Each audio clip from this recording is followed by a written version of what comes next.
শিরের শারদ প্রাতে বেজে উঠেছে আলোকমঞ্জিত, ধরণীর বহিরাকাশে অন্তরিত মেঘমালা, প্রকৃতির অন্তরাকাশে জাগরিত জ্যোতির্ময়ী জগন্মাতার আগমন বার্তা, আনন্দময়ী মহামায়ার পদধ্বনি অসীম ছন্দে বেজে উঠে রূপলোক ও রসলোকে আনে নবভাব মাধুরীর সঞ্জীবন।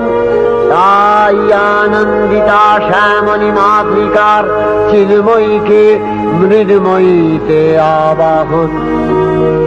আজ চিৎশক্তি রূপিণী বিশ্বজননীর শারদশ্রী বিমণ্ডিতা প্রতিমা মন্দিরে মন্দিরে ধ্যান বোধিতা।